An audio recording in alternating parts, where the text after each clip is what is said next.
খুব আশ্চর্য লাগছে যে যা যা বক্তব্য শুনলাম সে বক্তব্যতে মনে হচ্ছে পুলিশের ফায়ারিংয়ে কম লাগছে এদের এদের সিভিলিয়ান ড্রেসে হাতে 7.62 আপনারা নিজে দেখছেন 7.62 মানে 7.62 রাইফেল।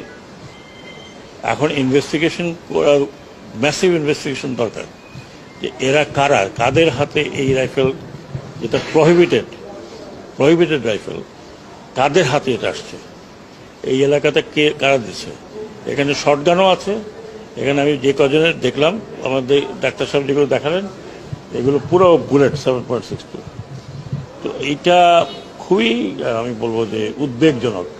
একটা পুলিশের হাতে আছে, ইউনিফর্ম তার হাতে আছে, কিন্তু সিভিল ড্রেসে কারা আনসার এলাকাতে গিয়ে তারা বাইরেও হয় নাই, তারা কিন্তু আনসার গেটের মধ্যে তাদেরকে এরকমভাবে ফায়ার করছে। আরও নাকি এখানে তো মাত্র 7-8 জন, ওদের আনসার যে হসপিটাল ফ্যাসিলিটি সেখানেও আছে।